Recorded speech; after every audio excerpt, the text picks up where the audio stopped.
Hello friend, आप सबका स्वागत है आपके अपने YouTube channel Edu light tutorial पे। हम लोग एसएससी जेई का प्रीवियस क्वेश्चन देख रहे थे डीसी मशीन और ट्रांसफार्मर का। चलिए उसी को स्टार्ट करते हैं आज का सेशन। देखिए आपको पहला क्वेश्चन वहां दिख रहा होगा। पहला क्वेश्चन क्या है, देखिए, for making capacitor it is better to select a dielectric having.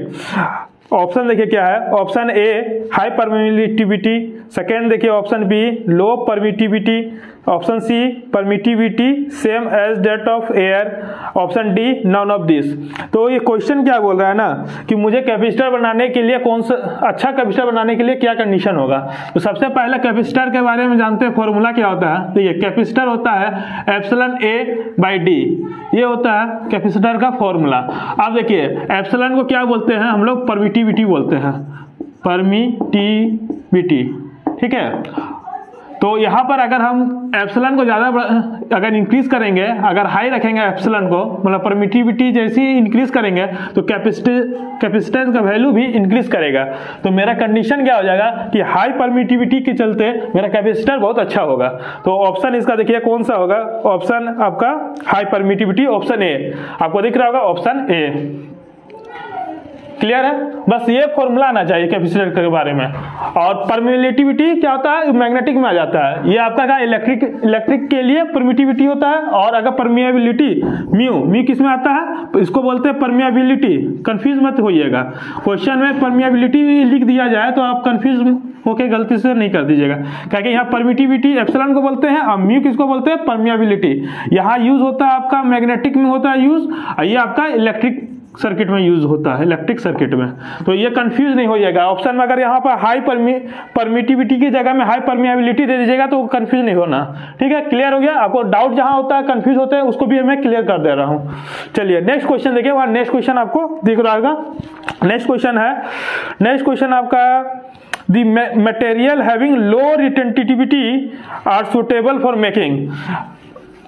तो आपका क्वेश्चन बोल रहा है कि मटेरियल अगर लो है तो क्या होगा। ऑप्शन देखिए, ऑप्शन पहले देखिए उसमें ऑप्शन दिया हुआ है टेम्परेरी मैग्नेट पहला ऑप्शन, ऑप्शन बी देखिए परमानेंट मैग्नेट, और option C weak magnet, option D none of the above. तो अगर मेरा रिटेंटिविटी और कोहर्सिव फोर्स क्या होता है आपको पता है। अगर BH का ग्राफ पढ़े होंगे तो वहां से आपको पता चलेगा। जैसे देखिए आपको क्लियर करता हूं मैं, देखिए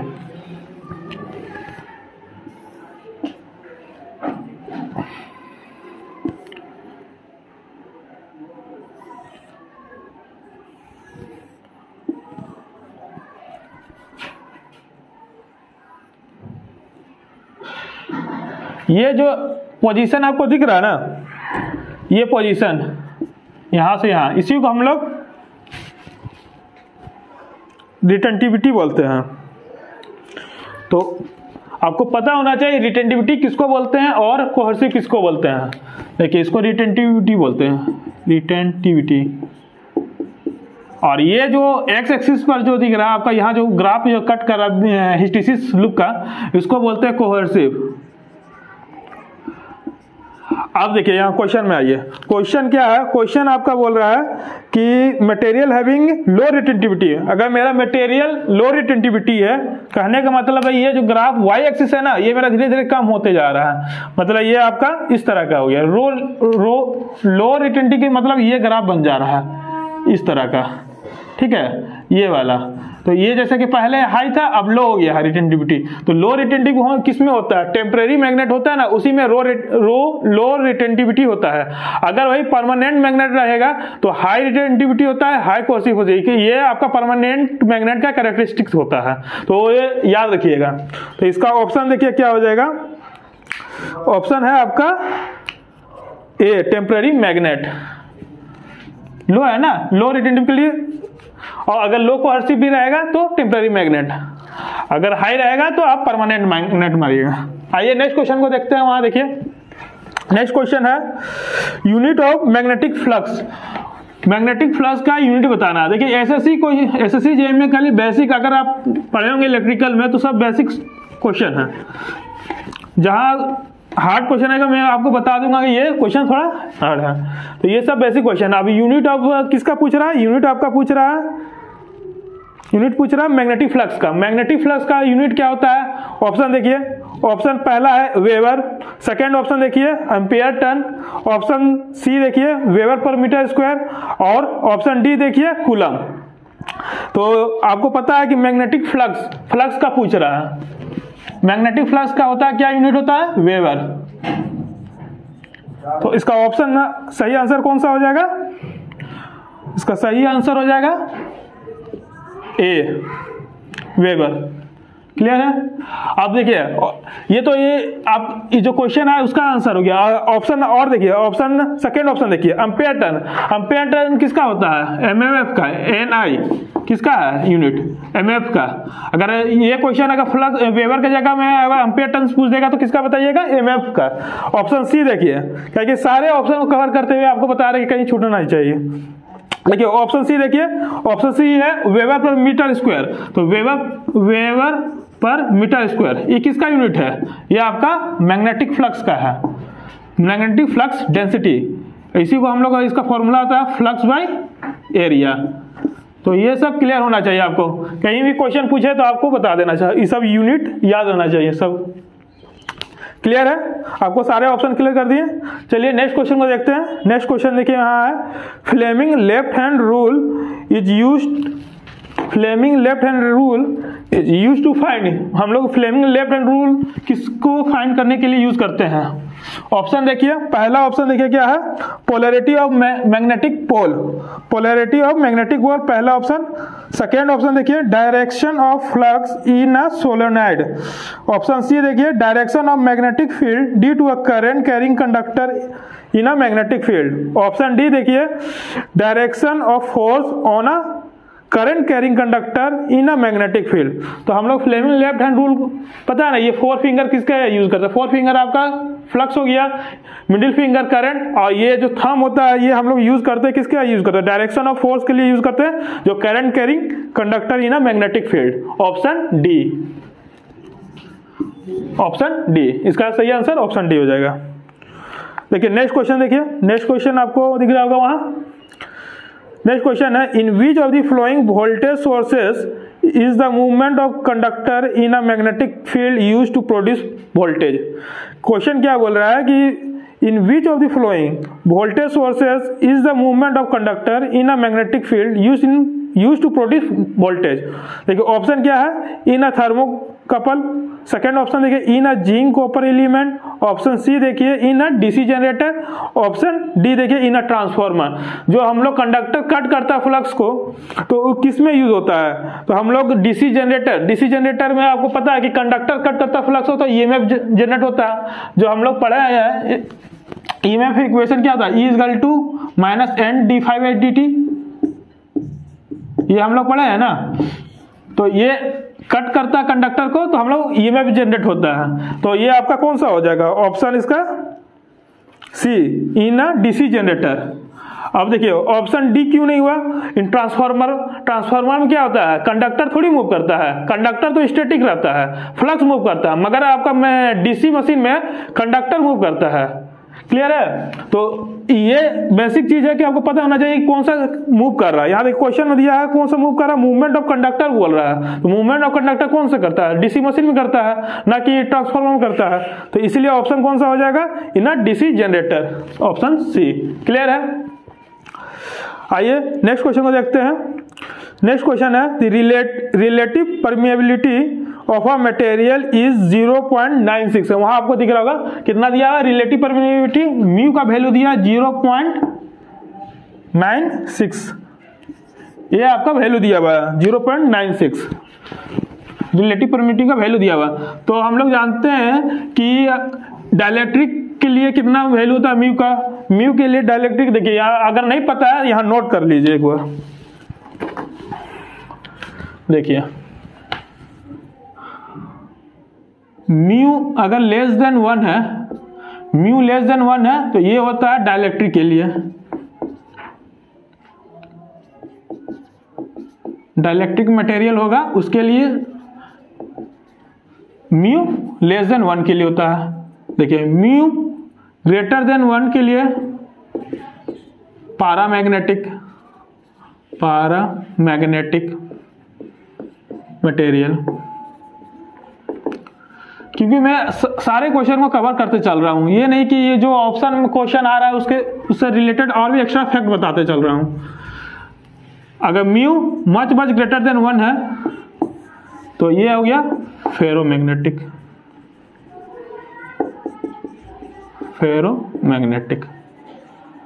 तो आपको अगर इससे आप कोई भी क्वेश्चन पूछेगा तो आपका छूटेगा नहीं, क्योंकि मैं इस क्वेश्चन में क्या दिया हुआ है, म्यू का वैल्यू दिया 0.96, तो म्यू लेस देन 1 है, म्यू लेस देन 1 तो है, तो ये किसके लिए हो गया, डाईमैग्नेटिक के लिए, मतलब डाइलेक्ट्रिक मटेरियल के लिए।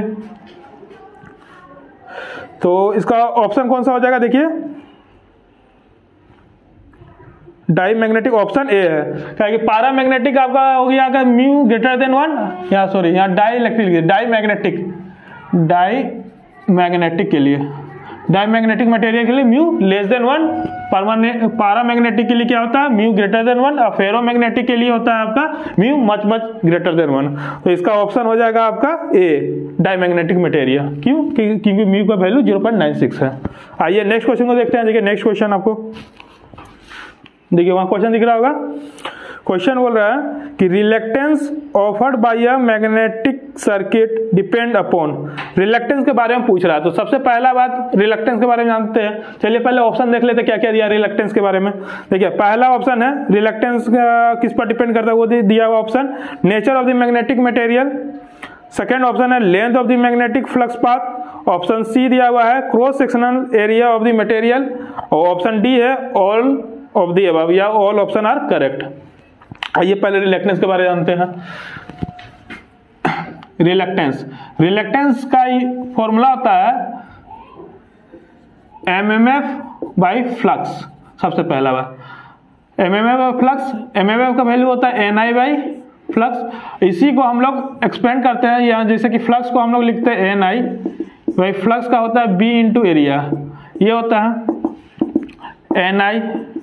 अब बी को लिख सकते हैं, बी को यहाँ लिख सकते हैं B is equal to mu H, और एच को लिख सकते हैं एन आई बाई एल। देखिए सब डेराइव कैसे हुआ ये सब आना चाहिए आपको। तो एन आई, बी का क्या लिख सकते हैं, बी को लिख सकते हैं म्यू एच, और एच के जगह में हम लोग लिख सकते हैं एन आई बाई एल। तो यहाँ पे यहीं पे एक्सपेंड कर दे रहे हैं इसको, बी के जगह में mu N I into area, और एल नीचे में है ये ऊपर चला जाएगा एल। तो N I by N I cancel हो गया, रिलेक्टेंस का क्या आया overall L by mu A. देखिए कैसे डेराइव हुआ ये आना चाहिए, तभी आप तो निकाल सकते। ये फॉर्मूला जान जाइए, खाली R is equal to M A by flux तो नहीं पता, नहीं जान होगा, क्योंकि आगे भी क्वेश्चन इसको एक्सपेंड करके डेरिवेशन से पूछ देता है। तो ये डेरिवेशन है जो कि रिलेक्टेंस का फॉर्मूला था एल बाई म्यू ए। तो एल बाई म्यू ए, तो देखिए ऑप्शन क्या है, किस पर डिपेंड कर रहा है, पहला एल क्या है मेरा, लेंथ है, लेंथ पर डिपेंड कर रहा है। ए क्या है, एरिया है, एरिया मटेरियल पर डिपेंड कर रहा है। आप ये म्यू क्या है, मटेरियल, ये आपका मैग्नेटिक है ना, परमेबिलिटी है। तो देखिए ऑप्शन क्या क्या है, nature of the magnetic material, nature of the magnetic material mu आपको दिख रहा है, इस पर डिपेंड कर रहा है। Length of the magnetic flux path, length पर भी डिपेंड कर रहा है।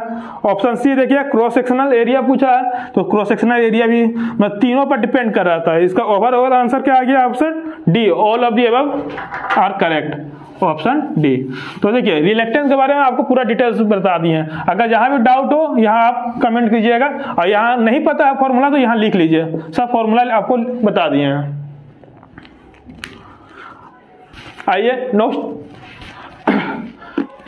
आइए नेक्स्ट क्वेश्चन को देखते हैं। देखिए नेक्स्ट क्वेश्चन क्या है, For a 100% efficient transformer, the primary winding has 100 turns and the secondary 100 turns.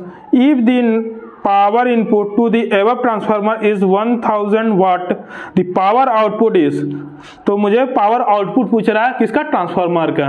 कौन सा कंडीशन में बोला गया है, 100% इफिशियंसी। तो सबसे पहला बात 100% इफिशियंसी, तो 100% इफिशियंसी के बारे में। तो सबसे पहले देखिए यहाँ इफिशियंसी का फॉर्मूला जानते हैं। तो इफिशियंसी ऑफ ट्रांसफार्मर का होगा P output by P input into 100 percentage में। अब देखिए क्या आपका बोला गया यहाँ पर इफिशियंसी कितना, 100% बोल दिया गया है। तो 100% इफिशियंसी कब होगा, जब ये P input is equal to P output हो जाएगा, तो मेरा 100% इफिशियंसी देगा। यही कंडीशन हुआ कब 100% एफिशिएंसी का मतलब हो गया कि पी आउटपुट और पी इनपुट कैंसिल हो जाएगा, तो ये 100% एफिशिएंसी आ जाएगा ट्रांसफार्मर का। तो देखियो आपका क्या दिया हुआ, पावर इनपुट, मतलब पावर इनपुट दिया हुआ, पी इनपुट दिया हुआ, मतलब कितना दिया हुआ 1000 दिया हुआ। तो 100% के लिए भी क्या देगा, पी आउटपुट भी सेम हो जाएगा, तो इसका आंसर हो जाएगा 1000 वाट। समझ में आया? क्योंकि 100% एफिशिएंसी बोल दिया, तो क्योंकि 100% एफिशिएंसी को बोलने का मतलब क्या है कि जितना भी ट्रांसफार्मर में लॉसेस होता है ना वो जीरो हो गया, core losses, copper losses transformer जो हुआ वो आपका जीरो हो गया। तो इसीलिए 100% एफिशिएंसी का मतलब है P input is equal to P output. जो हम लोग इनपुट में सप्लाई दे रहे हैं, जितना पावर हो रहा है वही आउटपुट में मिलेगा। 100% एफिशिएंसी का मतलब ये होता है। तो ऑप्शन इसका कौन सा सही हो जाएगा, ए 1000 वाट। आइए नेक्स्ट क्वेश्चन को देखते हैं। वहां नेक्स्ट क्वेश्चन आपको दिख रहा होगा ब्लैक बोर्ड पर। देखिए नेक्स्ट क्वेश्चन है, what is the efficiency of transformer compared with that of electrical motor of the same power. Same power के लिए पूछ रहा है कि ट्रांसफार्मर का एफिशिएंसी किससे रिलेटेड पूछ रहा है, इलेक्ट्रिकल मोटर के बारे में क्या होता है। ऑप्शन देखिए, पहला ऑप्शन है मच स्मॉलर, ऑप्शन बी देखिए समवॉट स्मॉलर, ऑप्शन सी है अबाउट सेम और ऑप्शन डी है मच हायर। तो हम लोग जानते हैं कि हम लोग पढ़े भी है कि ट्रांसफार्मर में सबसे ज्यादा इफिशिएंसी होता है। ये आपका इफिशिएंसी ऑफ ट्रांसफार्मर अप्रोक्स मतलब ओवरऑल देखा जाए तो 90 से लेके 98% इस तरह होता है, मतलब 95 से लेके ये ट्रांसफार्मर का इफिशिएंसी। और यही मोटर का इफिशिएंसी देखा जाए तो मोटर का इफिशिएंसी आपका होता है वही 90% के अप्रोक्स। तो ऐसे भी बता रहे हैं आपको, जितना भी ओवरऑल जितना इलेक्ट्रिकल मशीन में ट्रांसफार्मर का इफिशिएंसी सबसे ज्यादा होता है, मोटर हो, सिंक्रोनस मोटर भी हो या इंडक्शन मोटर हो, सारे से कंपेयर किया जाए तो ट्रांसफार्मर का इफिशिएंसी सबसे हाई होता है। तो इसका आंसर क्या हो जाएगा, much higher, option D, option D. आइए नेक्स्ट क्वेश्चन को देखते हैं। देखिए नेक्स्ट क्वेश्चन आपको ब्लैक बोर्ड पर दिख रहा होगा, which of the following motor is most suitable for signalling devices and timer. तो सिग्नल जो करते हैं हम लोग, सिग्नल और टाइमर, एक कौन सा डिवाइसेस यूज करते हैं। तो सिग्नलिंग डिवाइसेस के लिए हम लोग यूज करते हैं रिलक्टेंस मोटर, रिलक्टेंस मोटर के लिए हम लोग दोनों का यूज करते हैं, सिग्नलिंग डिवाइसेस और टाइमर के लिए। तो इसका आंसर हो जाएगा डी। आइए नेक्स्ट क्वेश्चन में देखते हैं। नेक्स्ट क्वेश्चन आपको दिख रहा होगा ब्लैक बोर्ड पर। देखिए, usually wide and very sensitive speed control is required in case of. Option A है रेसिप्रोकेटिंग पंप, ऑप्शन बी है कोलेरी वाइंडर्स, ऑप्शन सी है सेंट्रीफ्यूगल ब्लोअर्स, ऑप्शन डी है लेथ मशीन्स। तो इसमें क्या पूछ रहा है कि हम लोग wide variety of speed control करने के लिए कौन सा मशीन यूज करते हैं, मतलब कौन सा मोटर यूज करते हैं, wide and very sensitive speed control. तो हम लोग कोलेरी जो वाइंडर होता है उसमें सबसे ज्यादा यूज करते हैं। और ऐसे भी पढ़े होंगे हम लोग कि सबसे अच्छा स्पीड कंट्रोल की वेरिएशन के लिए वार्ड लेनोड सिस्टम जो होता है वो सबसे बढ़िया होता है। तो वही कोलेनरी वाइंडिंग जो होता है वो सबसे बढ़िया होता है स्पीड कंट्रोल के लिए और बहुत लॉन्ग के लिए, मतलब स्पीड वाइडर के लिए। तो इसका आंसर हो जाएगा बी। आइए नेक्स्ट क्वेश्चन में देखते हैं। नेक्स्ट क्वेश्चन आपको दिख रहा होगा ब्लैक बोर्ड में। देखिए नेक्स्ट क्वेश्चन है, interpole are used in. Option A lap wound machine, option B wave wound machine, option C both lap and wave wound machines, option D none of this above. चलिए interpole के बारे में बताते हैं। तो interpole हम लोग दोनों के लिए यूज करते हैं, वेव के लिए भी यूज करते हैं एंड लैब के लिए भी। आप बताइए कि लैब के लिए कौन सा यूज करते हैं, लैब और वेव के लिए कौन सा, कहां पर यूज होता है, दोनों के बारे में बताइए। आपको बताए हुए हैं। देखिए लैब के लिए कहां यूज होता है, जहां इक्वलाइजर रिंग होता है, पढ़े होंगे डीसी मशीन में इक्वलाइजर रिंग।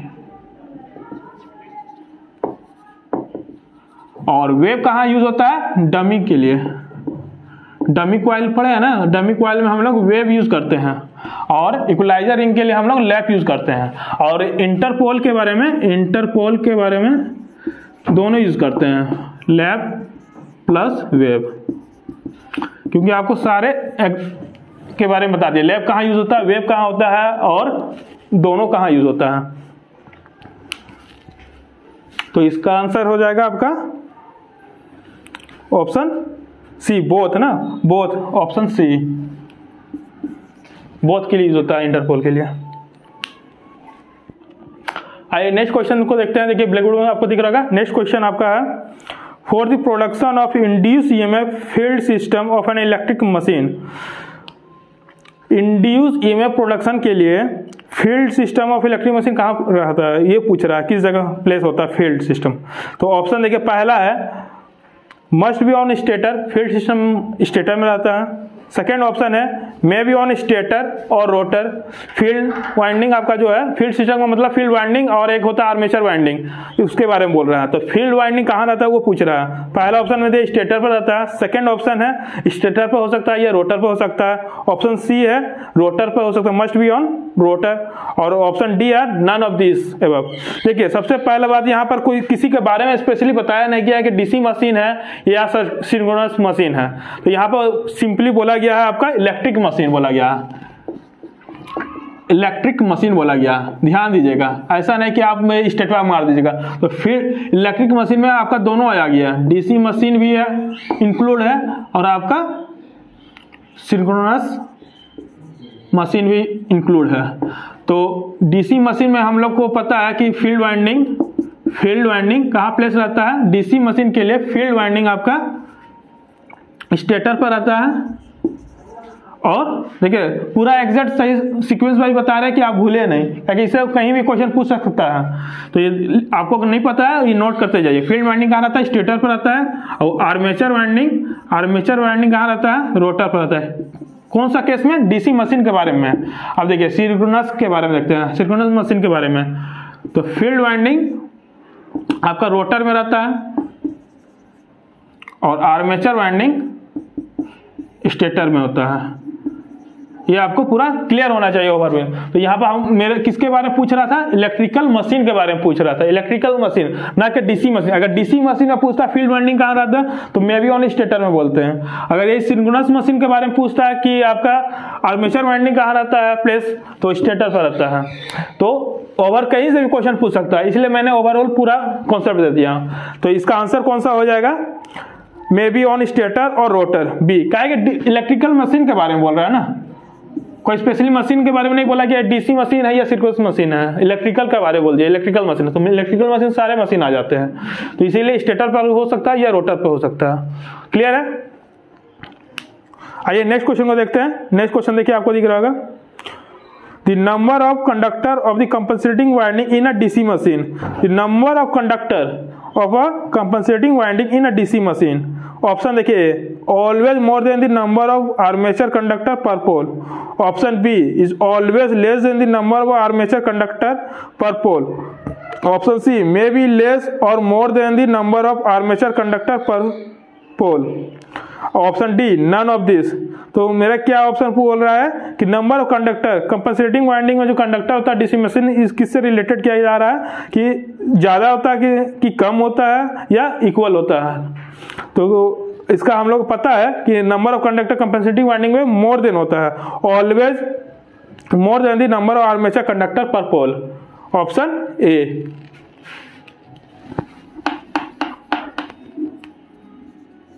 क्लियर है। आइए नेक्स्ट क्वेश्चन को देखते हैं। नेक्स्ट क्वेश्चन आपका है,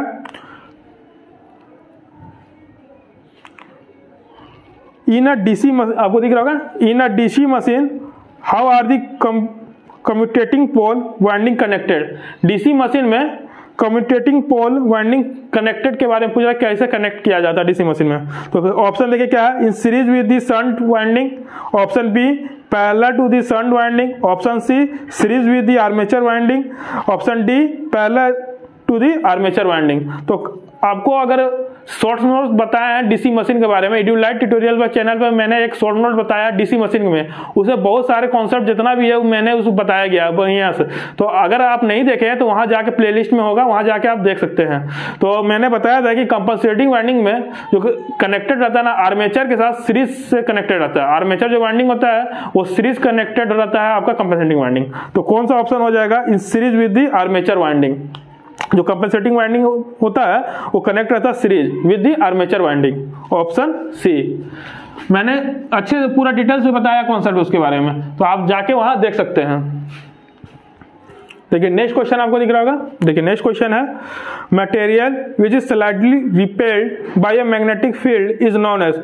ऐसा मटेरियल जो कि रिपेल कर रहा है, स्लाइटली बहुत कम रिपेल कर रहा है, तो कौन सा मटेरियल है वो आपको बताना। चलिए ऑप्शन देखिए, ए है डायमैग्नेटिक मटेरियल, ऑप्शन बी है पैरामैग्नेटिक मटेरियल, ऑप्शन सी है फेरोमैग्नेटिक मटेरियल, ऑप्शन डी है नन ऑफ दिस मटेरियल। तो स्लाइटली जो रिपेल करता है वो हमारा डायमैग्नेटिक मटेरियल होता है। अगर कोई भी मटेरियल अगर नहीं रिपेल कर रहा, जैसे कि इस तरह का मटेरियल है, इस तरह का, तो इसको बोलते हैं पैरामैग्नेटिक। पैरामैग्नेटिक अगर मेरा इस तरह का अरेंजमेंट हो गया, पैरेलल में अरेंजमेंट हो गया, तो इसको बोलते हैं फेरोमैग्नेटिक। फेरोमैग्नेटिक यही अपोजिट में रह गया तो एंटी फेरोमैग्नेटिक। Anti ferromagnetic. तो ये सब क्लियर होना चाहिए कि डाइपोल, जो डाइपोल मूवमेंट होता है किस तरह का अलाइंड होता है वो पूछ रहा है। तो मेरा डायमैग्नेटिक में स्लाइटली अलाइंड रहता है और पैरामैग्नेटिक में रैंडमली रहता है। तो आपका आंसर हो जाएगा कौन सा, ए डायमैग्नेटिक मटेरियल। क्लियर है। आइए नेक्स्ट क्वेश्चन को देखते हैं। नेक्स्ट क्वेश्चन है internal resistance per cell of a lead acid cell is always. Internal resistance के बारे में पूछ रहा है, किसे, lead acid cell is always. Option देखिए, ए है less than the Edison cell, option B है more than the Edison cell, option C है equal to the Edison cell और ऑप्शन डी है none of this cell. Lead acid cell के बारे में बोल रहा है, लीड एसिड सेल और एडिशन सेल। एडिशन सेल कौन सा, इंटरनल रेजिस्टेंस। तो इंटरनल रेजिस्टेंस का लीड एसिड सेल क्या होता है वो पूछ रहा है। तो इंटरनल रेजिस्टेंस का lead acid cell is always less than the Edison cell, मतलब इसका ज्यादा होता है, इसका लेस होता है। एडिशन सेल का इसका लेस होता है और इसका मोर होता है, मतलब एडिशन सेल का इंटरनल रेजिस्टेंस सबसे ज्यादा होता है लीड एसिड सेल से। तो इसका ऑप्शन कौन सा हो जाएगा, A less than the Edison cell. अब इसका आंसर हो जाएगा ए एडिशन सेल, मतलब लीड एसिड सेल का कम होता है in compare to Edison cell internal resistance. आइए नेक्स्ट क्वेश्चन को देखते हैं। नेक्स्ट क्वेश्चन है mica capacitor are characteristics by all of the following except. Mica capacitor के बारे में पूछ रहा है, ठीक है, उसका कैरेक्टरिस्टिक क्या क्या होता है माइका कैपेसिटर के बारे में। पहला ऑप्शन देखिए एक्यूरेट वैल्यू, सेकेंड ऑप्शन है लो लॉसेस, ऑप्शन सी है लो लीकेज रेजिस्टेंस और ऑप्शन डी है स्टेबल ऑपरेशन। तो आपका कौन सा पूछ रहा है,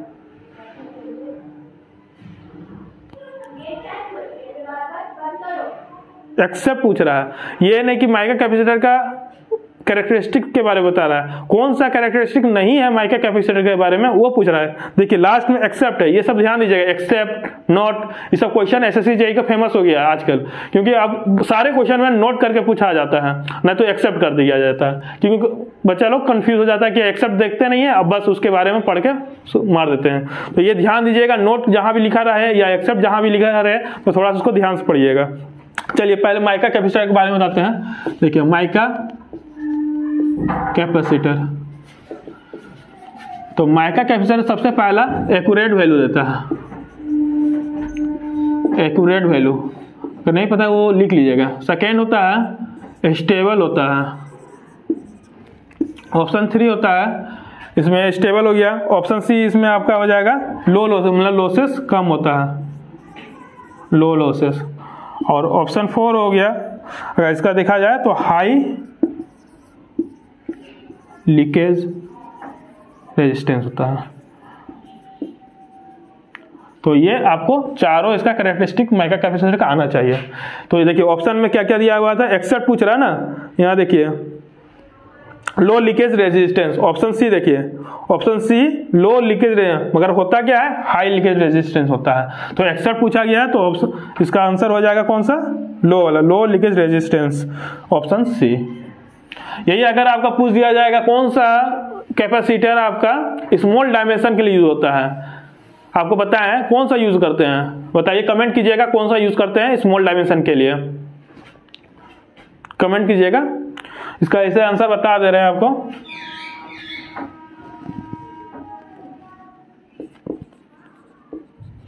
सेरामिक कैपेसिटर, सुने होंगे नाम। तो ये स्मॉल डायमेंशन के लिए यूज करते हैं हम लोग सेरामिक कैपेसिटर। आइए नेक्स्ट क्वेश्चन को देखते हैं। नेक्स्ट क्वेश्चन आपका है, when a dielectric is placed in a electric field, the field strength option A increases, option B decreases, option C remain unchanged, option D reduce to 0। तो जब dielectric हम लोग place कर देते हैं इलेक्ट्रिक फील्ड में तो स्ट्रेंथ उसका इलेक्ट्रिक फील्ड का घट जाता है। कौन सा हो जाएगा? B, decreases, option B. Next question आपको दिख रहा होगा, देखिए नेक्स्ट क्वेश्चन हुआ, charge exist on a conductor, the best way to remove this charge is to, option A है isolate the conductor from the other charges, option B ground the conductor, option C create vacuum around the conductor, option D none of this. ये आपका simply conductor के earthing वाले जो करते हैं उसके बारे में। अगर चार्ज मेरा कंडक्टर है, उस पर चार्ज है, उसको रिमूव करना है, किस तरह का रिमूव करेंगे? जब ग्राउंड कर देंगे तो चार्ज ऑटोमेटिकली ग्राउंडेड हो जाता है। तो ऑप्शन कौन सा हो जाएगा? B, ground the conductor. Conductor को हम लोग ग्राउंड कर देंगे तो चार्ज रिमूव हो जाएगा। ऑप्शन हो जाएगा इसका सही सा कौन? बी। सही आंसर आपका बी हो गया। आइए नेक्स्ट क्वेश्चन को देखते हैं। नेक्स्ट क्वेश्चन देखिए यहाँ, does the electric current always produces a magnetic field? Option देखिए ए है no, only large current produce a magnetic field. Option B देखिए no, a magnetic field produce only in the presence of iron core. Option C देखिए no, a magnetic field is produce only in the presence of coil.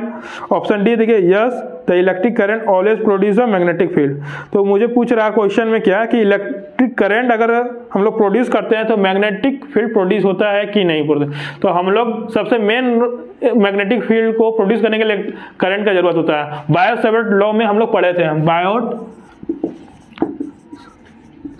Law, B होता है IDL sin theta by R square. तो ये आपको पता है। तो ये में करंट से ही हम लोग मैग्नेटिक फील्ड डेवलप कर रहे हैं, होता है ऐसे भी। तो इसका सही आंसर हो जाएगा yes, the electric current always produce in a magnetic field, option D. आइए नेक्स्ट क्वेश्चन को देखते हैं। नेक्स्ट क्वेश्चन देखिए वहां, नेक्स्ट क्वेश्चन है the drift velocity of electron in silicon. Silicon में ड्रिफ्ट वेलोसिटी के बारे में पूछ रहा है। ऑप्शन देखिए, चलिए देखते हैं। पहला ऑप्शन है is proportional to the electric field for all value of electric field. Option B देखिए is independent of the electric field. Option C देखिए increases at low value of electric field and decreases at high value of electric field. Exhibit negative different resistance. Option D देखिए increases linearly with electric field at low value of electric field and gradually saturate at high value of electric field। तो सबसे पहले drift velocity के बारे में पूछ रहा है आपका सिलिकॉन कंडक्टर में। तो सिलिकॉन कंडक्टर में सबसे पहले हम लोग ये जानते हैं कि ड्रिफ्ट वेलोसिटी का फॉर्मूला क्या होता है। ड्रिफ्ट वेलोसिटी होता है म्यू ई। म्यू क्या है? मेरा मोबिलिटी है। ये सब यही सब डेराइव होके निकलता है। अगर ये सब नहीं जानिएगा तो फिर नहीं पता। ग्राफ अगर नहीं पता रहेगा तो कैसे बता पाइएगा? देखिए ग्राफ होता है VD बाई इलेक्ट्रिक फील्ड का। किसका? सिलिकॉन कंडक्टर का बता रहे हैं, सिलिकॉन कंडक्टर का, सिलिकॉन सेमीकंडक्टर का। देखिए ग्राफ इसका इस तरह का होता है।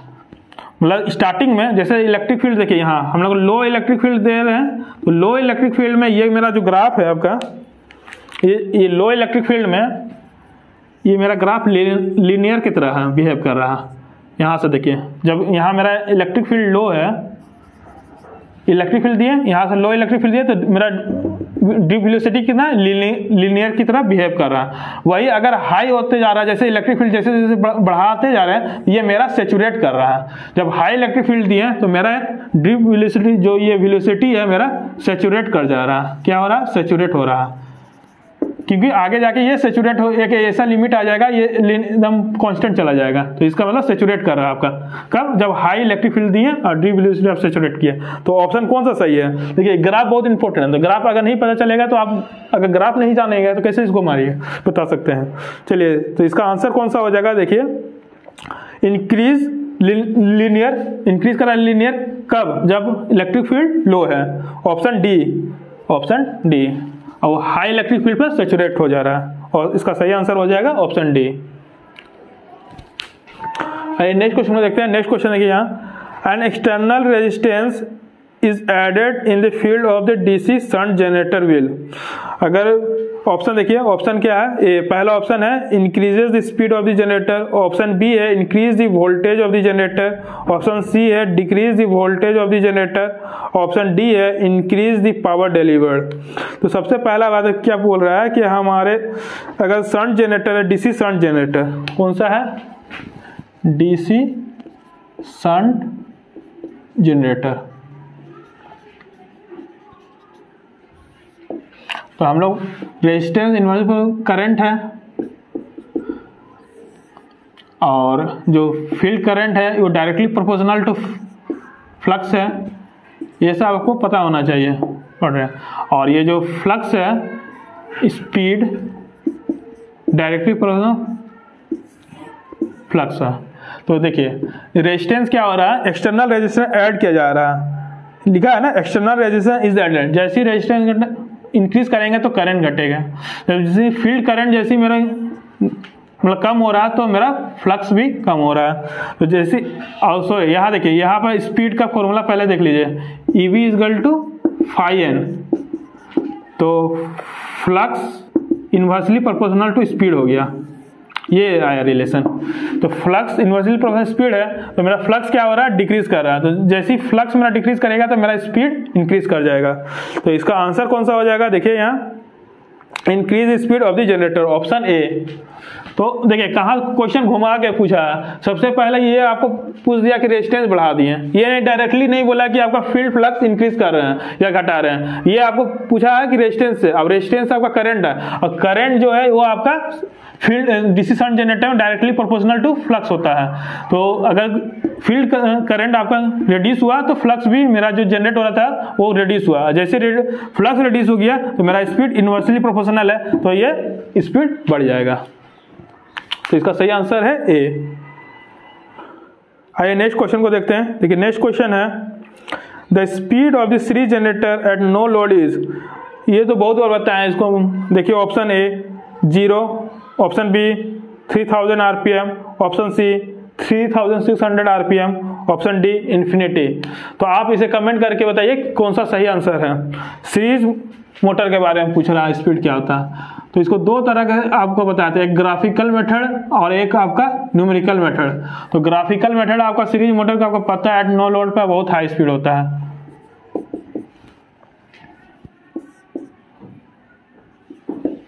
नो लोड पर, ये देख रहे हैं यहाँ नो लोड पर बहुत हाई स्पीड होता है, तो इसका आपका डेंजरसली हाई हो जाता है। तो क्या हो जाएगा सीरीज मोटर के एट नो लोड पर इन्फिनिटी, ऑप्शन डी। ये आपका ग्राफिकल मेथड है। आप न्यूमेरिकल मेथड कमेंट कीजिएगा किस तरह का बनता है, ग्राफिकल मेथड बता दिया, आप न्यूमेरिकल से किस तरह का ये इंक्रीज हो रहा है वो आप मुझे कमेंट कीजिएगा। आइए नेक्स्ट क्वेश्चन को देखते हैं। The field flux of DC motor can be controlled to achieve. The field flux of a DC motor can be controlled to achieve. Option A, the speed is lower than the rated speed. Option B, the speed is higher than the rated speed. Option C, the speed is rated speed. Option D, none of the above. क्या बोला कि field flux of DC generator can be control. तो field flux जो होता है हम लोग पढ़े फील्ड फ्लक्स और आर्मेचर, मतलब फील्ड कंट्रोल और आर्मेचर कंट्रोल। तो रेटेड स्पीड से हाई होता है तभी हम लोग फील्ड कंट्रोल करते हैं, अगर रेटेड स्पीड से बिलो होता है वो हम आर्मेचर कंट्रोल बोलते हैं। तो आपको ये ग्राफ पहले बता दिए हैं, देखिए एक बार फिर से बता रहा हूँ, आर्मेचर कंट्रोल और फील्ड कंट्रोल।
देखिए ये आपका टॉर्क है,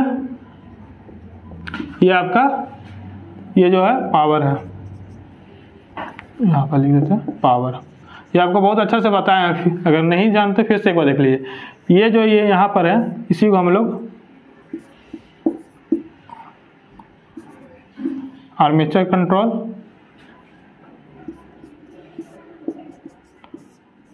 फील्ड कंट्रोल, और यहाँ पर रेटेड स्पीड होता है। यहाँ ये जो बनाया है रेटेड स्पीड का ग्राफ। अब ये टॉर्क और पावर से भी पूछ सकता है और यह रेटेड स्पीड से भी पूछ सकता है। अगर रेटेड स्पीड से जैसे ही ज़्यादा हो रहा है तो मेरा फील्ड कंट्रोल होता है। तो फील्ड कंट्रोल में क्या होता है, फील्ड कंट्रोल में मेरा टॉर्क आपका डिक्रीज कर जाता है, फील्ड कंट्रोल में टॉर्क डिक्रीज कर रहा है और पावर कांस्टेंट है, ये भी पूछ सकता है। अब आर्मेचर कंट्रोल में मेरा क्या है, ये जो ग्राफ जो बना है ये टॉर्क कांस्टेंट है, टॉर्क कांस्टेंट है और पावर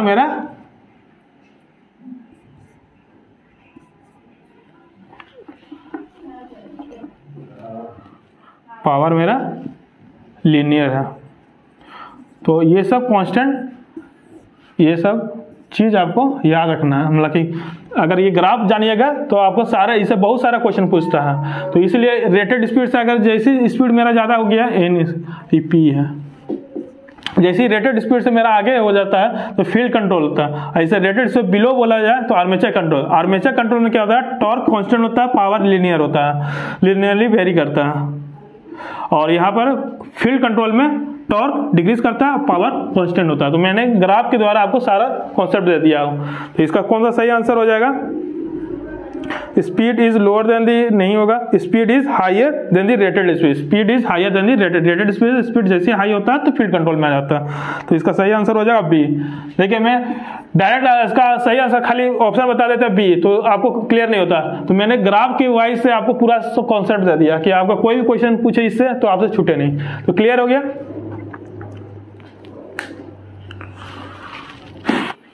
आइए नेक्स्ट क्वेश्चन को देखते हैं। नेक्स्ट क्वेश्चन आपको ब्लैक बोर्ड में दिख रहा होगा, देखिए What will happen if the supply terminal of DC shunt generator are interchanged? Option A, motor will stop. Option B, motor will run at its normal speed in the same direction as it was running.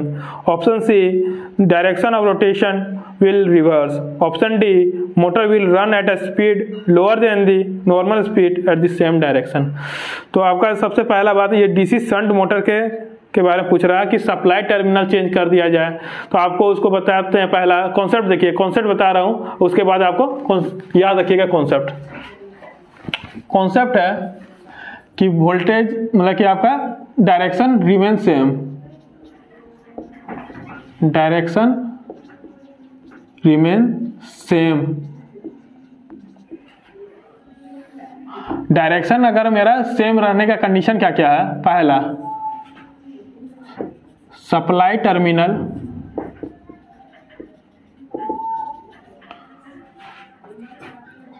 Change,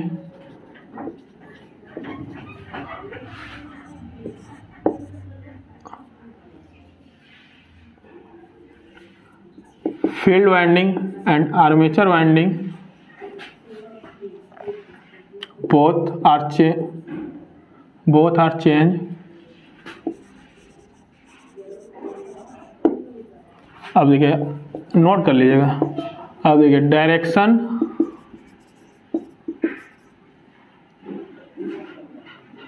can change, remain same नहीं होगा, direction change कर सकता है, direction change. Direction change के लिए only field winding can change. दूसरा है only armature winding can change. ये आपको कॉन्सेप्ट क्लियर होना चाहिए पूरा।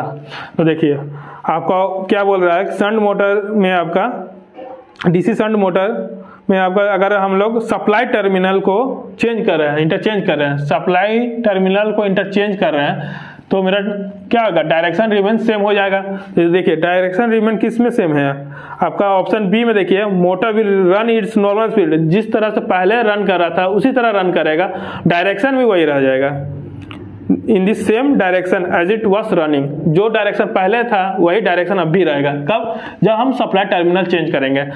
अगर ये कंडीशन रहता है, अगर फील्ड वाइंडिंग चेंज कर रहा है या आर्मेचर वाइंडिंग चेंज करेंगे तो डायरेक्शन मेरा चेंज कर जाएगा, मतलब जिस तरह पहले रन कर रहा था अब उस डायरेक्शन में रन नहीं करके अपोजिट डायरेक्शन चेंज करेगा। तो ये आपका कंडीशन है, वो आपको क्लियर होना चाहिए। तो इसका सही आंसर हो जाएगा ऑप्शन बी। देखिए कॉन्सेप्ट दे दिए, ये कॉन्सेप्ट का याद करिएगा, समझा भी दिए किस तरह का होता है, और इसका डीप डेरिवेशन होता है कि आपको पूरा कॉन्सेप्ट, मतलब थ्योरेटिकल क्लास में आपको पूरा इसको चेंज कैसे किस तरह का चेंज होता है, इसका डेरिवेशन होता है, उससे पता चलता है। तो आपको ओवरऑल अभी तो खाली एमसीक्यू क्वेश्चन बता रहे हैं, तो एमसीक्यू क्वेश्चन के लिए इतना आपके लिए बहुत काफी मतलब सफिशियंट है, तो इससे आपका क्वेश्चन बन जाएगा सारा।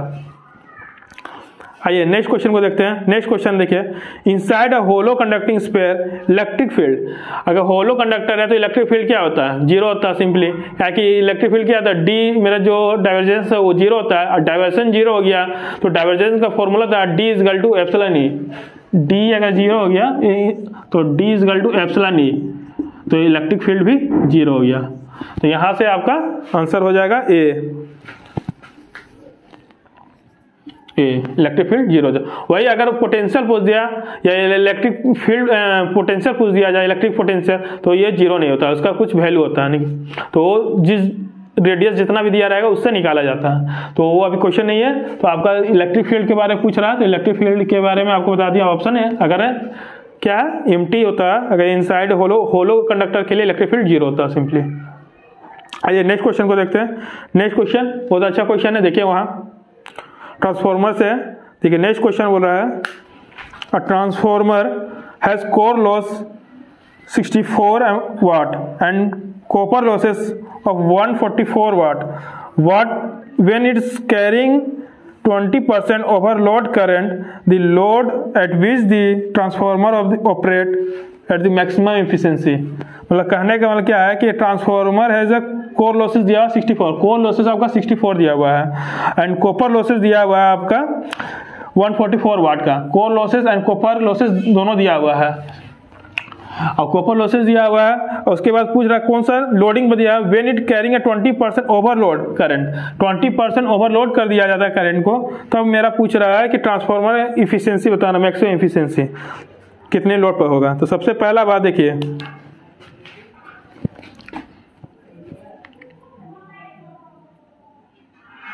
Under root P I by P copper होता है ये फुल लोड के लिए। तो सबसे पहला बात ये हमको निकालना है फुल लोड के लिए, कोर मतलब कोर लॉसेस दिया हुआ है, कोर लॉसेस दिया हुआ है, कोर लॉसेस है आपका 64 वाट। तो हम लोग पी सी यू एक्स जानते हैं कि X square into P C U full load, तो मुझे ये निकालना फुल लोड का वैल्यू, क्योंकि कॉपर लॉसेस लोडिंग पर दिया हुआ है कि इतना वैल्यू है, कॉपर लॉसेस कितना दिया हुआ है 144 वाट दिया हुआ, और कितना लोडिंग किया गया है कितना है 20%, मतलब 1.2 का whole square into P C U X full load. तो P C U full load निकालते हैं हम लोग, 144 डिवाइडेड 1.2, मतलब इसका स्क्वायर कीजिएगा तो 1.44 आ गया, 1.44, अगर पॉइंट को हटाते हैं रिमूव करते हैं तो 100 आ गया, कितना आ गया 100 वाट। ये मुझे निकालना था मेन, ये अगर आप डायरेक्ट पुट कर देते हैं जो वैल्यू दिया है पी सी यू एक्स का वैल्यू दिया हुआ है, कितना दिया हुआ है पी सी यू एक्स का 144, तो गलत हो जाता। तो इसलिए क्वेश्चन को ध्यान से पढ़िए, कौन सा लोडिंग पर दिया हुआ, कौन सा फुल लोड है, तो ये ध्यान दीजिएगा। अब देखिए इफिशियंसी निकालना है, तो इफिशियंसी यहाँ पुट करते हैं, कितना है कॉपर का कितना दिया हुआ है आपका, आयरन का 64 है, और कॉपर का कितना है, कॉपर का आपका 100 आ गया, 100 आ गया इंटू 100%, तो 8/10 इंटू 100 परसेंटेज में है ना, कितना लोडिंग कर रहा है, तो 80%। तो कौन सा सही आंसर हो जाएगा, ऑप्शन ए। अच्छा क्वेश्चन था, इसलिए इसको ध्यान से देख लीजिएगा किस तरह का बना है। क्लियर है? जहां भी कुछ तरह का डाउट लगे तो आप कमेंट कीजिएगा। आइए नेक्स्ट क्वेश्चन को देखते हैं, वो भी ट्रांसफार्मर का बहुत अच्छा क्वेश्चन है। देखिए इसको कॉन्सेप्ट बेस्ड है, अगला क्वेश्चन भी कॉन्सेप्ट बेस्ड है। देखिए नेक्स्ट क्वेश्चन है, which of this following transformer is smallest. मुझे ट्रांसफार्मर का रेटिंग बोला है, कौन सा सबसे छोटा होगा। तो ट्रांसफार्मर का रेटिंग दिया हुआ है आपका, पहला ऑप्शन देखिए, पहला रेटिंग दिया हुआ है 1 kVA दिया हुआ है और 50 हर्ट्ज पर दिया हुआ है। पहला ऑप्शन है 50 हर्ट्ज पर 1 kVA दिया हुआ है। सेकेंड ऑप्शन है, बी ऑप्शन है 1 kVA 200 हर्ट्ज। ऑप्शन सी है 1 kVA 400 हर्ट्ज। ऑप्शन डी है 1 kVA 600 हर्ट्ज। तो इस 4 ऑप्शन में मुझे बताना है कि ट्रांसफार्मर का रेटिंग सबसे स्मॉल कौन सा स्मॉलेस्ट ट्रांसफार्मर होगा। तो सबसे पहले बात हम लोग जानते हैं कि ट्रांसफार्मर के फॉर्मूला, जो ईएमएफ निकालने के फॉर्मूला पहले लिखते हैं कि क्या होता है, वहीं से डेराइव होकर ये निकला। कैसे पता चलता है कि कौन सा बड़ा होगा कौन सा स्मॉल होगा transformer. E is equal to EMF जो होता है इज इक्वल टू 4.441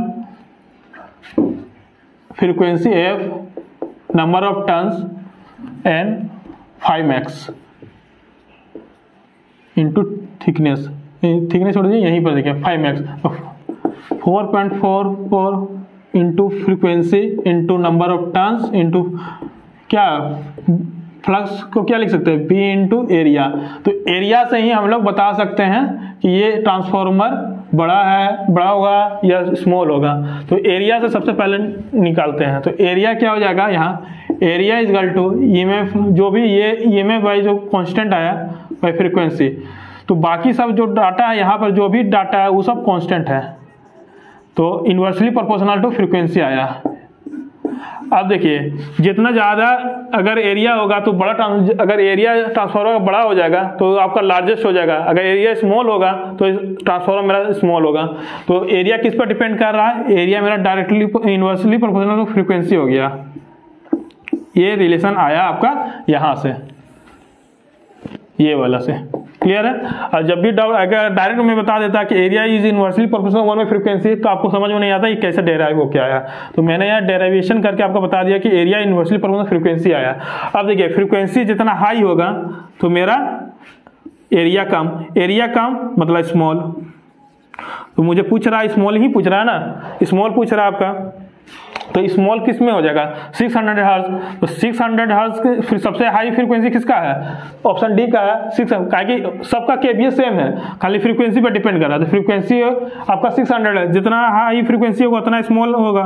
तो स्मॉलेस्ट पूछ रहा ट्रांसफार्मर का, तो इसका ऑप्शन कौन सा हो जाएगा, डी 600 हर्ट्ज 1 kVA। 600 हर्ट्ज पर मेरा सबसे स्मॉलेस्ट हो जाता है। क्लियर है? कोई भी डाउट हो इससे तो आप कमेंट कीजिएगा। नेक्स्ट क्वेश्चन देखिए, next question, 2 transformer operating in parallel will share the load depending upon their. Option A efficiency also, option B rating also, option C leakage resistance, option D none of this. तो सबसे पहले बात पूछ रहा है कि मेरे 2 transformer operating in parallel will share the load. सबसे पहले ये जानते शेयरिंग लोड होता है। अगर कोई भी ट्रांसफार्मर ए है, कोई इसका रेटिंग अगर देखा जाए तो इसका हम लोग को पता है कि जेड ए जेड बी, मतलब यहाँ जो रेटिंग जिसका निकालना ट्रांसफार्मर ए का, उसका opposite rating Z B by Z A into Z B into S L, load का रेटिंग, ये फॉर्मूला होता है। यहीं से आपका रेटिंग पता चल जाएगा कौन सा होगा। तो मेरा पूछ रहा है कौन सा किस पर डिपेंड करता है, वो पूछ रहा है ना सिंपली। तो S direct inversely proportional to 1 by Z हो रहा है ऐसे। और यहाँ देख रहे हैं इनवर्सली, अगर एस बी का निकालते हैं तो यहाँ पर हो जाता है S A into Z B into S L. तो इनवर्सली प्रोपोर्शनल टू जेड होता है। तो इसका आंसर कौन सा, रेटिंग पर डिपेंड कर रहा है। ये एस क्या है, रेटिंग मेरा है, केवीए रेटिंग जो बोलते हैं हम लोग, कॉम्प्लेक्स पावर। तो इस किस पर डिपेंड कर रहा है आपका रेटिंग। इसका कौन सा ऑप्शन हो जाएगा, बी रेटिंग आल्सो। ये पैरेलल का कंडीशन है, 2 ट्रांसफार्मर पैरेलल चल रहा है, उसमें ये निकाला जाता है। 2 ट्रांसफार्मर है ना, S A into S B, तो उसका रेटिंग बताया गया किस पर डिपेंड, रेटिंग पर डिपेंड करता है। देखिए नेक्स्ट क्वेश्चन, देखिए नेक्स्ट क्वेश्चन क्या है, the short circuit test in a transformer is used to determine. ये कितना बार बताएंगे, शॉर्ट सर्किट, ओपन सर्किट। तो देखिए अगर नहीं जानते हैं तो एक जाके आप, मैंने पूरा नोट्स बताया है उसमें जाके देखिएगा बढ़िया से। देखिए ऑप्शन कौन सा हो जाएगा, पहला है iron loss at any load, option B copper loss at any load, option C hysteresis loss, option D eddy current. तो मेरा शॉर्ट सर्किट टेस्ट होता है, वो शॉर्ट सर्किट होता है आपका copper loss at any load के लिए। वही अगर पूछा जाता शॉर्ट सर्किट की जगह ओपन सर्किट टेस्ट होता है तो उससे डिटरमाइन करते हैं हम लोग core losses. Core losses short circuit के लिए, core losses open circuit test के लिए और शॉर्ट सर्किट के लिए कॉपर लॉसेस। ये क्लियर होना चाहिए। उस कैसे टेस्ट होता है वो सब डेरिवेशन आपको बताया है। आइए नेक्स्ट क्वेश्चन, इसका आंसर हो जाएगा कौन सा, बी। आइए नेक्स्ट क्वेश्चन में देखते हैं। देखिए next question, in relation to a transformer the ratio 20:1 indicate that. देखिए क्या बोला कि रिलेशन बताना है ट्रांसफार्मर का, 20:1 दिया हुआ, number of turns primary to number of turns secondary, ये आपका दिया है 20। मतलब हर एक 20 टर्न्स प्राइमरी में, अगर हम लोग अगर 20 टर्न्स कर रहे हैं प्राइमरी में तो वो मेरा सेकेंडरी में कितना टर्न्स हो रहा है, 1 टर्न्स हो रहा है। एवरी प्राइमरी याद रखिएगा, एवरी टर्न्स प्राइमरी में मेरा सेकेंडरी में 1 टर्न्स के बराबर हो रहा है। तो ये रेशियो देने का मतलब ये बोल रहा है। तो वही हमको बताना कौन सा सही ऑप्शन है। देखिए option A, there are 20 turns on primary and 1 turns on secondary. यहाँ क्या बोला गया, देयर आर 20 टर्न्स बोल रहा है, ना कि एवरी बोला गया। 20 turns on primary and 1 turns on secondary. ठीक है, सेकेंड ऑप्शन है सेकेंडरी वोल्टेज इज 1/20 और प्राइमरी वोल्टेज इज, तो कोई रिलेशन नहीं हुआ। Option C, primary current is 20 times greater than secondary current, ये भी गलत हो गया, इन्वर्सली हो जाता है, आपको पता है ना। N1/N2 equal to E1/E2 equal to I2/I1, इसका अपोजिट हो जाता है। तो ये आपका रिलेशन है। तो यहाँ पर आपका क्या हो जाएगा, सेकेंडरी में आपका 20 टर्न्स हो जाएगा और प्राइमरी में प्राइमरी करंट का बता रहे हैं कि 1 हो जाएगा। तो ये गलत हो गया आपका ऑप्शन सी। ऑप्शन डी देखिए, फॉर एवरी 20 टर्न्स, ये है ना, every 20 turns on primary there is 1 turns on secondary. Option कौन सही है, बेस्ट डी। अगर डी नहीं देता, अगर डी का अगर एवरी नहीं लिखा रहता और ऑप्शन कुछ नन ऑफ दी देता तो ऑप्शन ए मारते हैं। चलिए नेक्स्ट क्वेश्चन को देखते हैं। नेक्स्ट क्वेश्चन क्या है, the function of the depolarization in carbon zinc cell is that. Option A, it convert the produced hydrogen into water. Option B, it prevent the fast chemical action on the zinc container. Option C, it synthesizes the decomposed electrolyte. Option D, it absorbs the oxygen produced in the cell. तो मेरा सबसे पहले function बताना किसका, depolarisation in carbon zinc cell का। Carbon zinc cell क्या करता है ना, कि कन्वर्ट कर जाता है किसमें, हाइड्रोजन इनटू वाटर में। क्या कि H+ आयन होता है, H+ आयन हो गया, ये तुम्हारा आपका ऑक्सीडाइजिंग एजेंट हो गया, ऑक्सीडाइजिंग एजेंट हो गया, तो इसी के लिए H2O से मिलके ये कन्वर्ट हो जाता है H+ आयन किसमें, इसलिए ऑप्शन कौन सा सही हो जाएगा आपका, it convert the produce hydrogen into water, ए।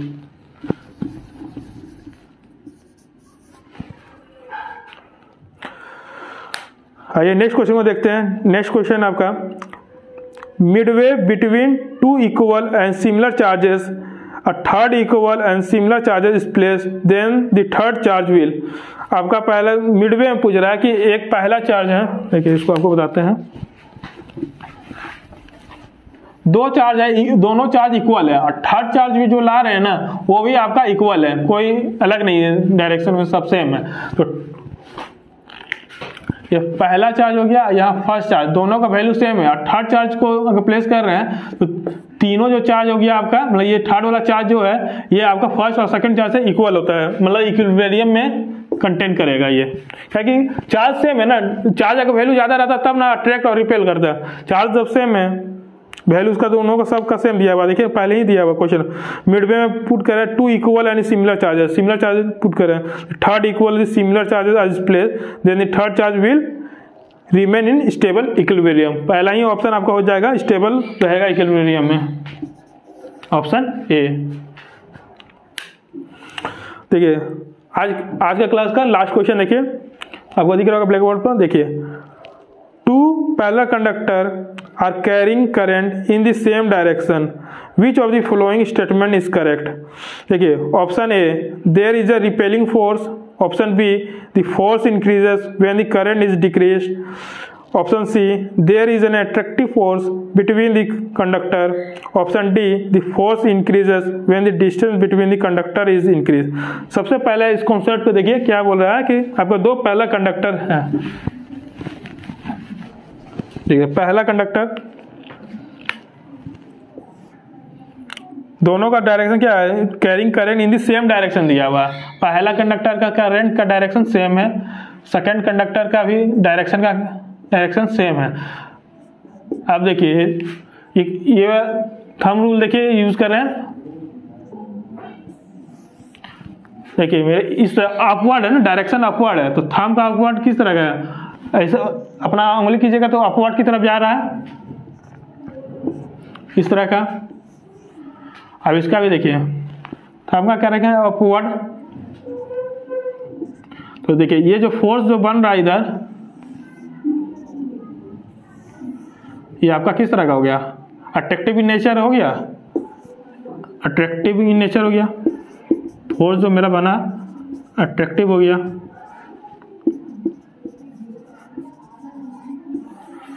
तो कौन सा हो जाएगा इसका सही आंसर है, the force increases when the current is decreased, there is an attractive force between the conductor. Option C, option C, कहीं अट्रैक्टिव नेचर आ गया। यही अगर ये कंडक्टर इस तरह का रहता, एक एंटी पैरेलल रहता, तो ये यहाँ पर जो फोर्स बनता इस तरह का, देखिए एक पहला इस तरह का बना है, ये आपका रिपेलिंग फोर्स बनता है। यहाँ देख रहे डायरेक्शन क्या आ रहा है, दोनों का सेम हो जा रहा है, तो ये आपका रिपेलिंग। आपको दोनों बता दिया कि कंफ्यूज नहीं होना है। अगर इस क्वेश्चन में आपका सेम डायरेक्शन का पूछा है, तो हो सकता है अगला क्वेश्चन आपको पूछ दिया जाएगा अपोजिट डायरेक्शन का, तो दोनों का आपको बता दिया है, रिपेलिंग फोर्स हो जाएगा। तो उम्मीद करता हूँ आज का क्लास आपको अच्छा लगा होगा। कमेंट कीजिएगा, कोई भी डाउट हो तो आप कमेंट कीजिएगा, उसको सॉल्व किया जाएगा। मिलते हैं नेक्स्ट क्लास में, धन्यवाद।